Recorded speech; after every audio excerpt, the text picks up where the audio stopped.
This is not a tutorial. You are not going to learn anything from this video.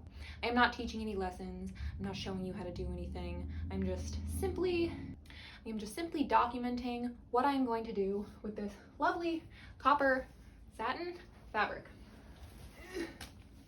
I don't know how much fabric is here because I just bought whatever was left on the end of the roll. It was very pretty. It was on sale. It was only $4 a yard. So $4 a yard for over 3 yards. Oh, it has the thing on it. 2 5/8 of a yard of fabric. 3 yards of fabric. My plan for this fabric is to make a pair of pants that are a little bit more complex than most of the pairs of pants that I've ever made before, and also to make a corset. If I have any fabric left over, I will probably make a blouse to go under the corset, so it'll be like a 3-piece suit, but for ladies. So that's my plan. Let's move on. This pattern is from Mood Sewciety, which is one of my favorite websites in the entire world, but it's a blog with a ton of free sewing patterns and instructions in a variety of styles and inclusive sizes. You just download the pattern as a PDF, print it, tape it together, and cut out each piece. I liked these pants because they had a stripe down the front of each leg, fancy pockets, a fancy zipper fly, which I've never attempted before, and a structured waistband with bell loops. However, I realized that the instructions are quite vague, and there are not a lot of detailed pictures or steps on how to install the fly or the pockets, but I was determined because I had already printed out the pattern. So yeah, with all that being said, I'm going to cut everything out now. I'm going to use pattern weights for some of these, and for the really small ones, I'm going to trace them, and then I'm just going to cut them out because I don't have any pattern weights that are small enough for all these little baby pieces. So see you on the other side. So there I went on my merry way, cutting out each piece one by one. I don't have real pattern weights, so I just used random medium heavy objects sitting around my sewing room to hold the pattern down. These tiny little waistband pieces and the linings for the zipper fly and the shields for the pockets were all an immense pain to cut out because satin is so shifty and silky and it moves around while you cut it, which makes it really, really, really hard to cut in a straight line, but nevertheless, she persisted. I also cut out fusible interfacing for the waistband and ironed them to the wrong sides of the waistband pieces because the instructions told me to. Would someone like to buy me an ironing board? I just put a towel down on my carpet because last time I ironed without a towel on my carpet, I stained my carpet bright red and it still doesn't come out. I don't know if I'm gonna get my whole security deposit back, and that upsets me. Moving right along, I folded both the front pieces of the pattern in half hot dog style to prepare them for the fun little stripy stripe down the length of the pants. If you don't know what hot dog style means, don't worry, I forget all the time too. It's the opposite of hamburger style. I ironed the fold with my iron on the hottest heat setting and the steamiest steam setting because I like to live dangerously. After I sewed up the entire length of the pants, about 1/8 of an inch away from the fold, I unfolded it and flattened the finished seam with my iron again. After I tackled the stripe, I began constructing these overly complicated pockets. The instructions told me to fold the pocket shield in 1/8 of an inch, line them up with the edge of the pocket lining, and sew around the edge of the shield. If that didn't make any sense, it's because it didn't make sense to me either. I read the instructions over and over again, trying to decipher what they meant, and eventually I committed to what I hoped was the correct way of putting it together, and it turned out to be right. I then ironed the pocket shields and lining to make them lay nice and flat and hide any unfortunate sewing mistakes on my part. Now before I installed the zipper fly, I watched several videos of other people installing zipper flies because my little rat brain struggles to visualize how all the pieces go together. I also cut out some additional interfacing pieces because I just forgot to do it earlier. Please hold your applause until the end of the program. As you can see, I successfully installed the zipper fly, and you'll just have to trust me when I say that I did it right the first time and did not have to rip apart a single seam, so everybody say, "Good job, Marissa."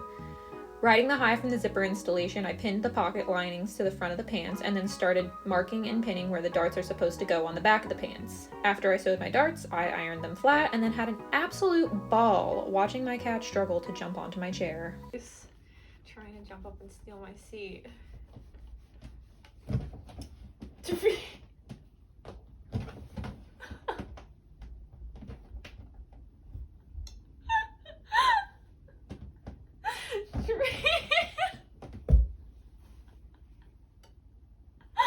Oh my god, Dreepy. Dreepy, look, you can just sit here. Look, baby. Look, baby. Oh my god. she was trying to jump up through here and couldn't make it, and each time her fucking feet would fall and she'd be dangling, hanging there. Oh my fucking god, I hope it recorded that. Now I'm ironing the crotch seams so that I can pin them together and sew down the insides and outsides of each leg. I also pinned both pocket lining pieces together to create one solid pocket bag. I struggled for a very long time trying to find the right way to pin these pieces together to make a nice flat folded pocket, and I feel like I barely made it out alive. Next, I sewed all the waistband pieces together with their interfacing and started pinning the waistband to the top opening of the pants by sandwiching the pants between the front and back waistband pieces. Dreepy oversaw the whole belt loop and waistband part of this project, and I couldn't have done it without her help. I also made some skinny little belt loops by folding these long skinny pieces hot dog style, pinning them in place, sewing them lengthwise, and turning them inside out with a tube turner. Do you know what this is? It's kind of hard to tell just by looking at it. It's a knitting machine. I bought it from a lady on Facebook Marketplace who bought it originally in like the 80s or the 90s. I'm gonna set it up somewhere in my office and learn how to use it in another video, but I got it today before I could finish this, and I'm too excited not to set it up. Came with all these original parts. Look at this. This is my favorite. Not only does it come with all the original parts, it comes with the original instructions, which come on a VHS, which I do not have a device to use a VHS, but I'll just keep it as a ancient artifact. Let's get back to this project. I'm gonna move the camera angle and then we're gonna move on. So I left off at this thing, realizing that I had accidentally cut the waistband too small, but I fixed it by cutting out an extra segment, and now the waistband is intentionally too long. I wanted it to be intentionally too long so that I could place it the way that I wanted and not have to worry about whether or not things would perfectly match up. I just said, screw it. I don't care if it perfectly matches up.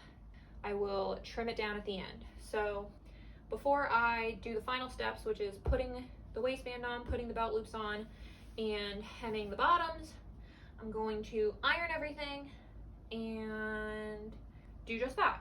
Do exactly what I said I was gonna do. So here's me doing exactly what I said I was going to do. We're on the final stretch here, and I was admittedly running out of steam a little bit, but I could see the finish line in sight, and I was already imagining clothes in my wardrobe that I could wear with these pants if I ever decided to leave my house one day. Thank you for sticking around until the end of this video, whether you're my friend and you watched this video because I told you to, or you're a stranger and you watched this video because YouTube told you to. I'm super happy with how they came out. The pockets look so professional, the zipper fly makes them look store-bought, and the belt loops make it really easy to accessorize them like I did here. I'm definitely going to use this pattern and fabric for future projects, so please subscribe if you'd like to see more in the future.